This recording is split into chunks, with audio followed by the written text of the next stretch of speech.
Hey, sup! I lost the project file to my avatar still, so this is how I look now.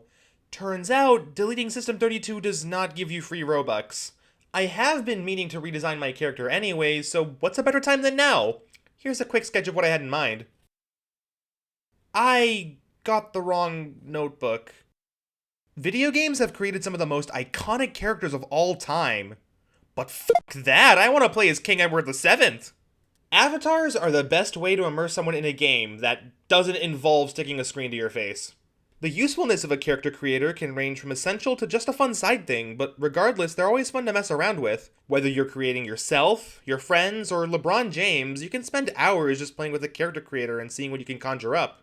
Many games over the years, ranging from indies to some of the most prolific AAA releases of our generation, include avatars and character creators. It's an easy way to make a game more personalized, and it works in almost any genre. Even games without full-blown avatar editors still offer player customization options to some extent. It's become nearly inescapable. You can even find them in things that aren't games, such as emoji stickers or... I mean, you can also find lead in tap water, but nobody ever talks about that. Now you might be thinking, Allie, you mostly play Nintendo games, how do you make this about Nintendo? A better question would be, how don't you make this about Nintendo? Nintendo's been trying to make character creators a thing in their games for a long time, going back to the Super Nintendo and N64. But we didn't see the culmination of this work until the Wii graced us with one of its most important fixtures. Oops, prank party. And Mii's, I actually meant Mii's. Mii's were such a massive part of the Wii era that for a time it felt like they were going to be Nintendo's primary mascots going forward. Obviously, nothing could overthrow giants like Mario, Pokemon, and Zelda, but it felt like Mii's were getting pretty close. Nowadays, they're barely used though, at least in comparison to the previous two consoles. Games like Animal Crossing New Horizons, the Splatoon series, and even Pikmin 4 all have their own character creation systems. And games like Super Mario Odyssey and the two Zelda games on Switch, while not having a full suite of customization tools, still offer ways for you to customize your player through stuff like unlockable costumes. Even games where you'd expect Mii's to be featured in don't have them. Clubhouse Games 51 Worldwide Classics just uses your Nintendo Switch profile picture, and Nintendo Switch Sports fucking sucks. For the first half of the Switch era, it seemed like Nintendo was just done with the Mii's, and honestly, I can't blame them. Nintendo has diversified itself a lot since the Wii and Wii U eras. They make games that appeal to a whole range of audiences now, rather than just kids and casuals like they did back then. Not every game needs them, and having separate customization systems for each game just makes more sense. Even the recent casual games have their own vibe to them that doesn't really suit the Mii's. It allows for less creative limitations in game design, not having to compensate for these dinky little avatars in every single one of them. That being said, Miitopia is pretty cool. Miitopia on Switch is a port of a 3DS game. It's also the second Switch game where you can play as Garfield. The additions to the Switch version of Miitopia breathe new life into not just this game, but to Mii's as a whole. They added so many customization options that expand the possibilities for Mii's by 1,000-fold. You can recreate any face or even image if you're creative enough. This guy made Mr. Clean. If Mii's were to get any updates for the next console, I hope that somehow we get this editor fully ported over. I highly recommend checking out Miitopia if you want to take Mii creation to the next level. Don't want to spend $50? The free demo has the entire editor available. Have fun! If only we got a new Tomodachi Life next. Welp, I've run out of ways to make this about Nintendo. I wonder what else I can talk about. Excuse me, what the actual fuck are you doing in my house?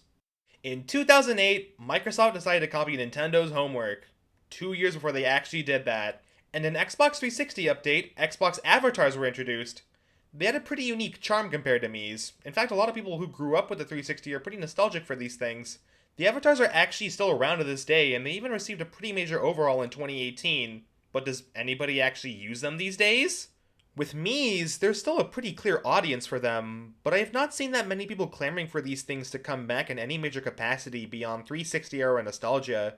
I even polled people about this on various websites, and nobody really seems to use them. Still better than PlayStation, though, which has no avatar system whatsoever. No games and no avatar editor? How do you even have fun on a PS5? How do you live like this? No video about avatars is complete without at least mentioning The Sims.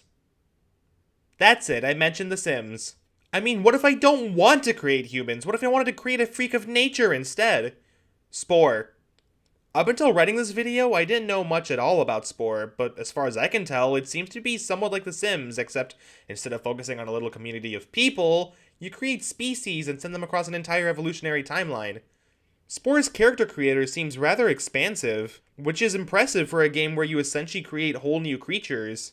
The premise also looks a lot more interesting to me than The Sims and the trillions of spin-offs it spawned. This one doesn't even feel real. Both The Sims and Spore were developed by Maxi and published by EA, but it seems that both series are kind of dead. In fact, Maxi as a whole hasn't released a new game in over 6 years, and there doesn't seem to be anything on the horizon either. Oh well. In life, there's Roblox. Roblox is something that needs no introduction. I myself have been playing for a long time. My main account was made in 2012. I started playing again recently after a years-long hiatus, and my god, everything has changed. I could make an entire video highlighting how much has changed in the almost 15 years since I started playing this stupid game, but let's just keep it to the avatars. When I started playing, avatars were a lot more basic. The characters were simpler, there was much less variety in hats and other items, and everything was focused on one central style. Nowadays, avatars have so much more variety and capabilities with custom scaling, custom animations, and an expanded rig with more joints. Honestly, for me, half the fun I derive from Roblox at this point is the avatar editor, the other half being trolling kids. A frequent criticism I see is that almost every cosmetic on the site costs money, but I don't really mind considering it's a free-to-play game. Plus, there are many free ways to get cosmetics, such as through events. What I absolutely hate, though, is the collectibles market. Didn't like it then, still don't like it now. I just wanted an iPad. Man, I remember when Roblox staff were the only ones uploading crummy, low-poly hats and other stuff to the marketplace. Nowadays, anyone who's willing to sell their soul to the Roblox Corporation for $10 a month can upload almost anything. This is mostly a very cool thing, as it increases the sheer variety of stuff available for people to use, and it allows for more monetization methods on the platform. However, I do worry that they could be used for some nefarious purposes. I'm also not really a fan of the push towards more realistic avatars. I'm fine with the features existing, but I feel like the Roblox aesthetic is too iconic for them to completely ditch in favor of more hyper-realistic garbage. I get that they've always tried doing this, but man, it's made less and less sense as time goes on. Back in the late 2000s and early 2010s, Roblox was just another online social hangout with a bit of emphasis on making your own custom avatar. Many games like it popped up around this time, including Club Penguin, Toontown, Animal Jam, Webkinz, Moshi Monsters, Pop Tropica, and there are at least a dozen more that were all pretty popular. These games were all the rage back then, and elements of them still remain popular to this day. A lot of what the metaverse is supposed to be was achieved on these games over a decade ago, except you do boring stuff like work and playing billiards. Many modern AAA games have character creators, especially RPGs. Cyberpunk 2077, the Souls games, and Baldur's Gate 3 all stand out in my mind. I mean, it's cool that a lot of them are extremely versatile and realistic, but I'm not really that interested in realism. Also, I'm not much of an RPG guy. Also, I hate non-Nintendo AAA games. The games I mentioned do have a bit of style, though, such as fantasy or sci-fi flares, which is neat. Licensed games also have pretty interesting character creators from time to time. I remember specifically messing around a lot with the character creators in the LEGO games, particularly LEGO Batman 2, as that was my favorite LEGO game at the time. I heard some of the later LEGO games, such as LEGO DC Supervillains, further expanded on this by allowing you to play the main story as your custom character, which is pretty neat. Sadly, though, they did not return for the biggest and currently latest LEGO game, LEGO Star Wars The Skywalker Saga. Honestly, I totally understand, though, because the game went through absolute development hell. It's a miracle the game came out at all, let alone as decently as it did. I also recall watching a few YouTube videos of custom characters duking it out in some of the old WWE games. I mean, who wouldn't want to watch Eric Cartman fighting wrestling legend Vince McMahon? I know who I'm rooting for. Remember Sonic OCs? Back in the 2010s, they were and still kind of are a massive meme related to the Sonic fanbase, usually just to call them cringe. Even despite the memes, though, they were also pretty popular to an unironic extent too, with many fans creating their own original characters that live in the world of Sonic. So Sega, always listening to the fans except when they often don't, added a custom avatar to Sonic Forces. You know, this would be infinitely more interesting if the game wasn't Sonic Forces. Not only does the custom avatar, dubbed the Rookie, play a major part in the story, but the avatar editor is also pretty good for a rushed game. A feature I found cool is that they offer an incentive to try out all the different species for your avatar because they all have unique abilities. You can also give the rookie a gamer hat and a Sanic shirt, so surely the game isn't that bad.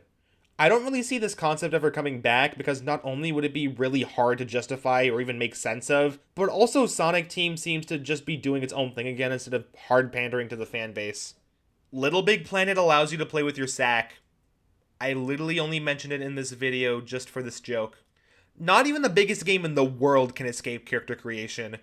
Minecraft Bedrock Edition, aka the version that every device minus the PC uses, has a custom avatar creator. What's the point? Well, it's kind of hard to get custom skins working on Nintendo Switch.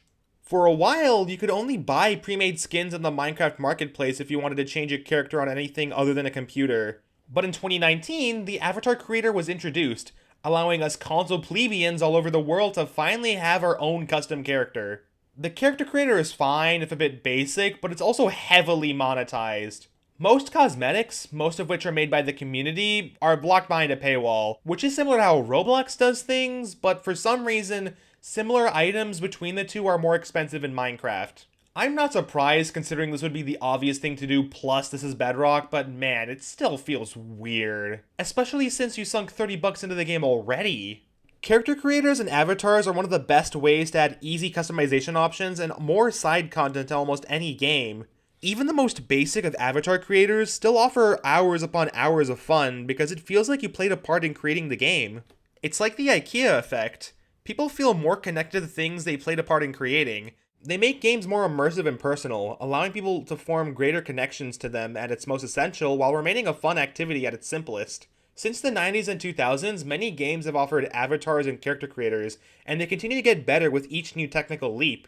Whether you decide to play God and birth an entire new species, put you and your friends in a life sim where things go absolutely wild, or be anything and build anything in a sandbox where your imagination is your only limit, character creators and avatars have solidified themselves as one of the most versatile and personalized features in all of gaming.